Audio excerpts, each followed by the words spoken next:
It's great to have you with us from wherever you're tuning in from. For more information about Elevate Church or to contact us, head to our website elevatechurch.me and take us wherever you go by downloading our Elevate Church AU app. We hope this message inspires and helps you to take your next steps in your journey. So we did think about, we did consider launching a series about sort of, big goals, 5-year plans, that sort of thing. But two reasons we didn't do that, and I mentioned this briefly last week, is number one, if 2020 taught us anything, it's that maybe long-term plans are maybe a little bit misleading. I was going to go on an overseas trip in August this year. Yeah, well, good luck with that. Secondly, the other thing about big goals, and I do think big goals have a place. So it's not that we've written them off as being unimportant. However, sometimes the idea of big goals, even just coming up with them, is quite intimidating. And secondly, if you do manage to come up with some, the actual process of getting from here to there can be overwhelming. And I think in many cases, the reason why a lot of people maybe just quit long before they achieve those goals. And so instead, we've actually decided to look at this idea of habits, a series called Habits, because while some change is monumental, some things have happened in your life where overnight things were different, and hopefully in some cases better, different. Monumental change happens. However, most change isn't monumental. Most change is incremental. And it's not as sexy, and it's not necessarily as obvious because you have to look at it a little more closely. You have to kind of map it over a longer period of time. However, the advantage of incremental progress is it tends to be more doable. It tends to be just about the daily, sometimes the weekly, sometimes the monthly, not even having to look too much beyond that, and therefore more doable. Now, the reality is we all already have habits. You and I already have habits in our finances. We have habits when it comes to our health. We have habits in how we interact with our family members. We have habits in our workplace. We have habits when it comes to following Jesus. So this series isn't asking the question, do you have habits? It's asking the questions, are your current habits causing you to become the person that God's created you to become and to do the things that God's called you to do? And the reason that we've chosen this time of the year is because this time of the year, the cultural zeitgeist is people are looking forward, talking about making changes and progress and improvements. And I don't know anybody who's starting 2021 saying to themselves, this is the year I'm going to double my credit card debt. Yep.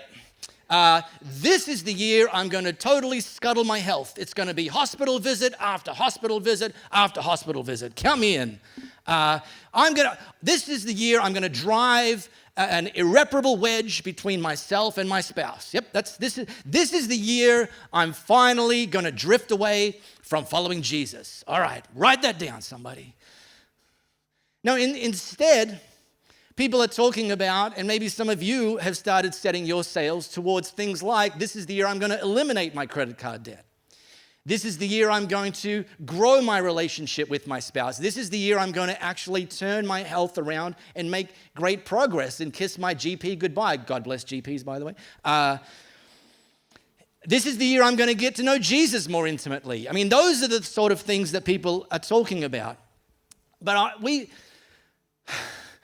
we would put those things in the category of intentions.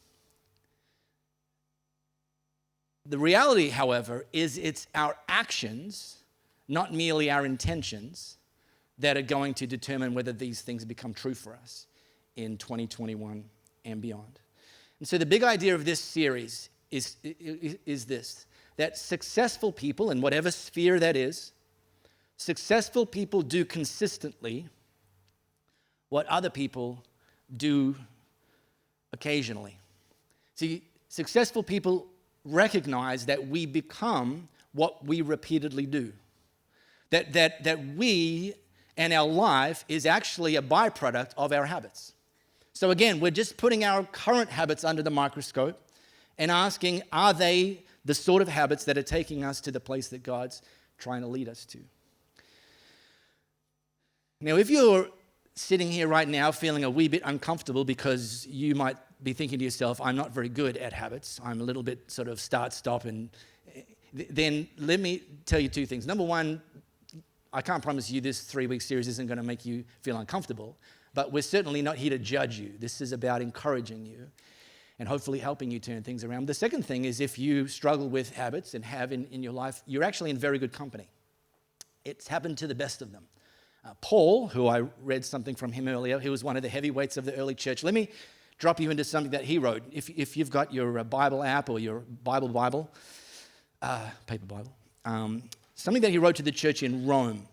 I'm going to read from chapter 7. So remember, this is Paul. Paul's like the Elon Musk of the early church. Like, he was like, go get, like the Steve Jobs, like go and launch churches, and he was well known, and et cetera, et cetera, et cetera.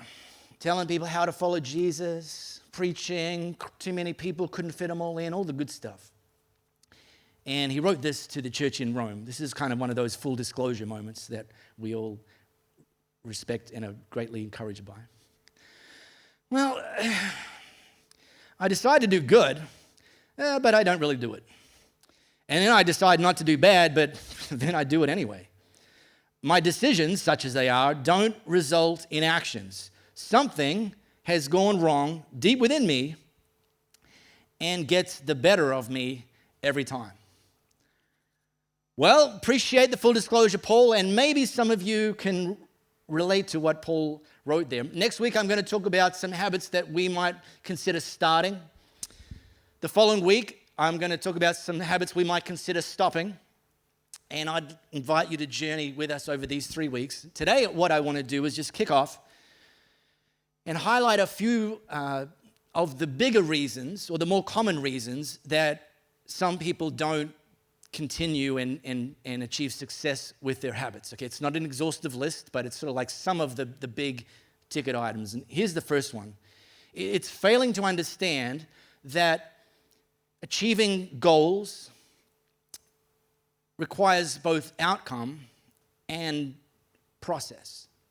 So, great to have a stated outcome. This year, I want to achieve this. This year, I want to become this. This year, I want to stop doing that. These are outcome goals. The next step needs to be, what's it going to take in order to achieve those goals? What's the process? Now, some of you know this, some of you don't. I have a little side business, coaching triathlon and endurance sports. And regularly, I'll have some first-time athletes or prospective athletes contact me, wanting me to coach them for the Ironman triathlon. Now, the Ironman triathlon is, it's just a stupid idea, basically. It requires you swimming 3.8 kilometers, then cycling 108 kilometers, and then running a 42-kilometer marathon. As if running a marathon wasn't enough, you have to warm up by swimming nearly 4Ks and biking 180 Ks.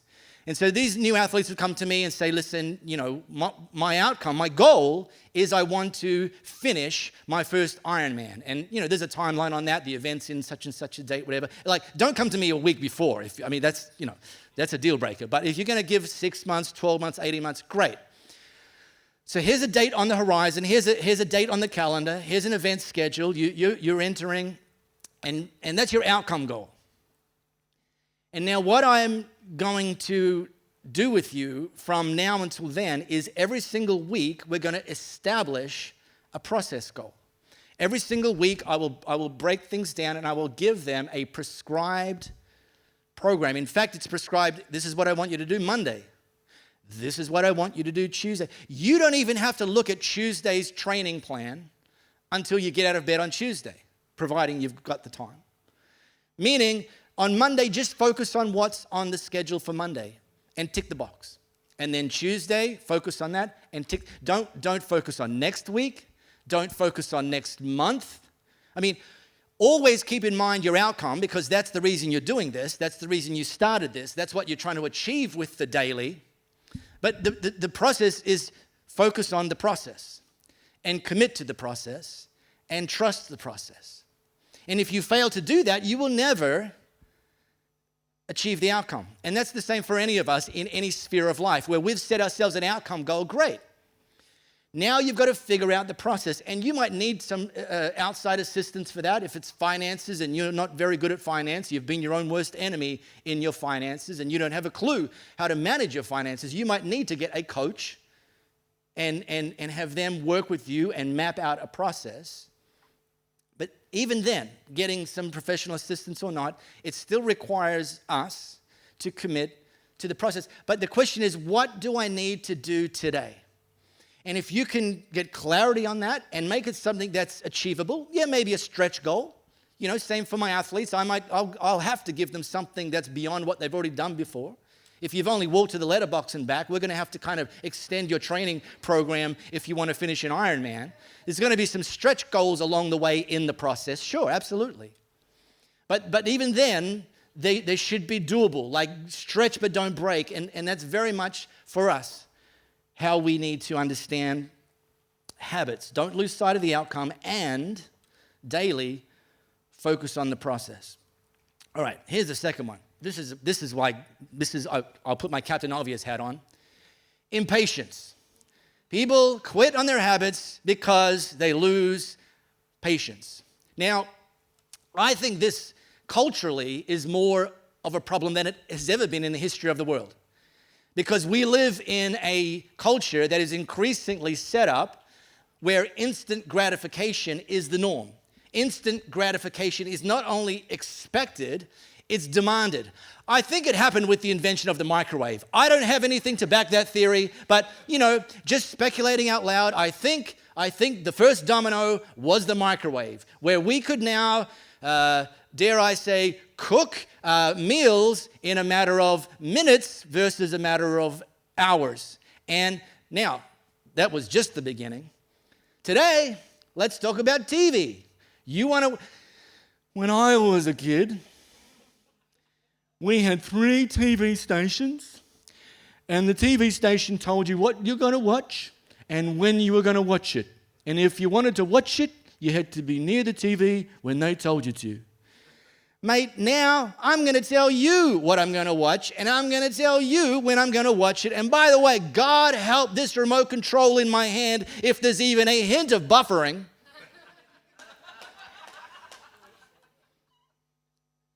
By the way, I nearly got arrested yesterday. I was this close, speaking of remote controls, this close to getting arrested, my 6-year-old nephew and I were hanging out watching endless episodes of SpongeBob SquarePants. And at one point, I think it was episode 3, he leaned over me and grabbed my remote control. That kid does not have a clue just how close he came to seeing his last day on this planet. And I said to him, listen, buddy, I know you're only 6, but never touch another man's remote control. But we don't do well with delays now more than ever. The problem is, some things still take time. Some things still take a process over a period of time. And sometimes the period of time is longer than you'd like it to be. I mean, if you could write the script, you wouldn't make that the deadline, you'd bring it forward. Sometimes we don't get to make that decision. We have to commit to a process, and sometimes, even though we don't always wait well, it's going to take more time than you'd like. For example, you start this year with some credit card debt. Let's just use a round number, 10 grand. Sometimes that doesn't even sound ridiculous. 10 grand, is that all? Jeez, living the dream. Let's say you're walking into 2021 with $10,000 of credit card debt, and you've just been paying the minimum monthly requirement, which really doesn't make much progress. Most of you know that. And so you say, okay, this is the year I'm going to eliminate my credit card debt. And so you kind of run the numbers, maybe get some financial planning assistance, whatever, and you carve out in your monthly budget $100 extra. Maybe you give up the drive-through coffee or whatever it is, but you find $100 extra in your monthly budget, and you start throwing that $100 at your $10,000. So you're still paying the bare minimum, and you're paying an extra $100, and you're thinking, I am getting somewhere. Man, I am crushing this thing.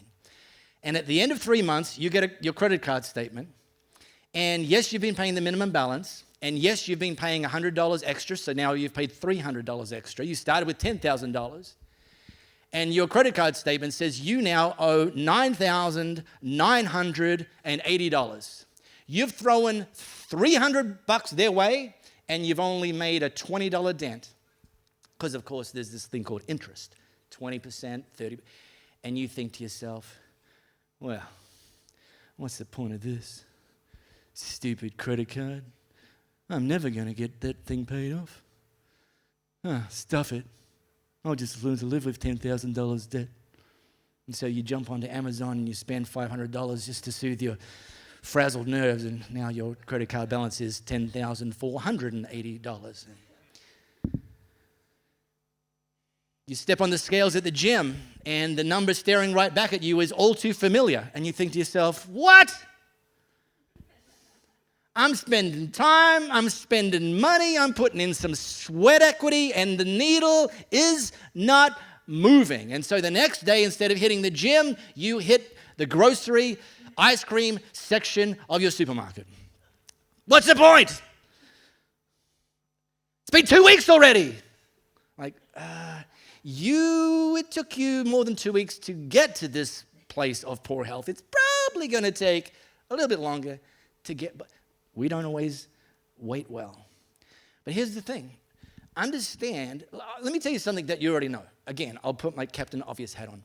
You know, bad habits, when you do them day one, they really don't make much of a negative impact. Not the first time. The first drink, the first smoke, the first tub of Ben & Jerry's, sticking with your ice cream thing. The first one doesn't make, really, that's not really going to undo you. But here's the thing with bad habits is that over time, there's a compound effect. Over time, there's a cumulative, detrimental outcome of bad habits. And just like bad habits, the effect of bad habits compound over time, so the effect of good habits compound over time. But it's almost always over time. So yeah, your credit card balance will actually eventually get to zero if you're paying down more than the minimum monthly requirement. You will eventually cross the finish line of that 5K or 10K that you got off the couch to start training for. You will eventually start to experience the presence and the power of Jesus because you committed to spending time with him daily. But you might not experience that day one. Day one might just be dry as old boots. But a month in, 2 months in, as the relationship develops and you cultivate that, things do change. And here's a third, final one. Who impacts do? How you see yourself will have a very real impact on whether you stick to your habits. Oh, I've never been very good with finances, so I guess I'll just have to learn with credit card debt. Well, I'm not really an organized person, so there's no way I'm going to be able to fit that into my schedule. Yeah, well, if you understood my family history, you'd know that we've got a history of addiction in our family. And by the way, I have an addictive personality, so I guess this is just how it's going to be for me. I'm not a church person. I've never been a church person, and, I don't know. I mean, it's all good for those holy people, the ones that lift their hands above the shoulder line in worship. Ones that own paper Bibles still. I mean, it's okay for them, but not me, And this can have a very real, this perspective, how we see ourselves, who we see staring back at us in the mirror, can have a very real and often has a very real impact on what we do, because identity shapes actions. So one of the things that I would strongly encourage you this year is to actually change the narrative. And you might have to change the narrative before it becomes true for you. It's a little thing called declaration. It's a little thing called prophecy. It's a little thing called speak those things that are not yet as though they already are, and allow God to bring you to that place. You know what? This is not me. I'm just saying this could be, this is what the change of narrative might sound like. If it's improving your finances this year is one of the outcomes you've put together. Yeah, it's true. I've never been very good at finances. I didn't kind of grow up in a family that taught us how to handle money. But this year, I'm going to become someone who better understands how to manage my finances. You know, I grew up thinking exercise was a form of capital punishment. However, this year, I'm just going to every day do something that's going to improve my health. And I'm going to become someone that enjoys being active. Yeah, you know what? I've kind of been doing the church thing, but just kind of the bare minimum. Never really been a Jesus kind of. This year, I'm going to become someone whose heart is open to Jesus doing what he wants to do in me and through me. And this shift in identity will have a very real impact on your considering yourself someone who's even able to stick to the plan, follow through on the process, and ultimately achieve those outcomes. Set some who goals, not just what goals. Now, final thing. And I've just been highlighting finances and health and relationships and following Jesus. The list is longer, and your list is whatever your list is, but the same principles apply. And the great thing about better goals, the great thing about becoming better goals, the great thing about doing better goals, the great thing about achieving better goals, those sorts of goals, then you're into them. God is actually more interested in you succeeding in them than even you are interested in succeeding at them. Because God's all about freedom. God's all about setting you free. God's all about seeing you transform, starting, continuing, and finishing, becoming like his son Jesus. And so here's the pro tip. Don't tackle your process and outcome goals on your own, in your own strength, just using the latest Jordan Peterson book. I mean, great, read it, but understand there is a power that you and I have access to that transcends just doing things in your own strength, just setting up habits like you might teach at a personal development course. And so the same Paul, who went full disclosure, God bless him, the very next thing he wrote, so I read from Romans chapter 7, verses 19 to 20. Let me continue because he didn't stop there. He's just said, the things I know I should be doing, I don't do. And the things I know I shouldn't be doing, well, guess what? I do them anyway. Then he wrote this. It happens so regularly that it's predictable. The moment I decide to do good, sin is there to trip me up. Look, I truly delight in God's commands, but it's pretty obvious that not all of me joins in this delight. It's like, yeah, good for that part of you, Paul, but over here we're doing just fine. Parts of me covertly rebel. And just when I least expect it, they take charge. And I've tried everything, and nothing helps. In fact, I'm at the end of my rope. Rhetorical question. Is there no one who can do anything for me? Isn't that the real question? Well, the good news is, the answer, thank God, is that Jesus Christ can and does do something for us. Jesus Christ can and does do something for us. He actually acted to set things right in this life of contradictions where I want to serve God with all my heart and mind, but I'm pulled by the influence of sin to do something totally different. Jesus, he's ahead of you in wherever he's calling you to move to. And he's actually going to coach you. He's actually going to encourage you. He's actually going to support you. He's actually going to lend you the sorts of tools, to train you up in the sorts of skills that are going to see you actually ultimately achieving some of these great, better goals. So lean on him, listen to him, and walk this year in partnership with him like you've never walked with him before. And I want to invite you to join this is just a little thing. There's a Bible plan, a reading plan in the Bible app. It's called Habits. It's 6 days. So here's the thing. If you've never been a Bible person, what I'm inviting you to is to read this plan and the Bible bits attached to it 6 days, 3 weeks, twice a week. I know, wild and crazy. Who could possibly make time for that?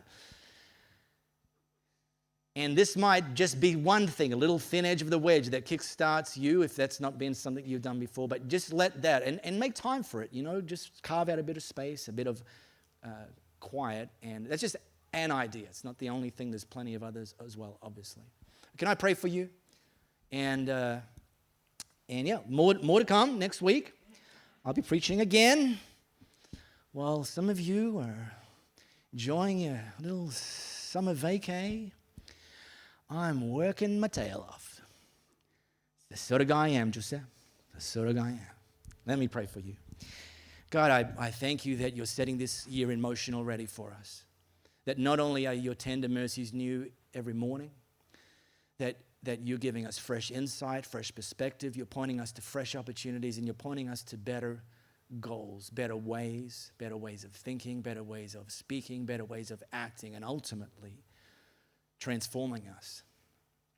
God, we want to get on that journey right now, not wait till February or March, or right now, this day. Today is the day the Lord has made. And so, God, I pray that we as a church and more people that will walk through these doors will set our sights on better. We'll set our sights on you. We'll set our sights on transformation. We'll set our sights on freedom, and we'll commit to the process, commit to the daily, commit to the weekly, commit to the habits that are going to see us arrive in that place. In Jesus' name, amen. We really hope you got a lot out of this message. If you live in the Perth area, we'd love you to join us for one of our live experiences. For times and directions, as well as information about our great Elevate Kids and Elevate Youth environments, head to our website elevatechurch.me. And to partner with us to reach more people by giving financially, head to our website elevatechurch.me and also download our Elevate Church AU app.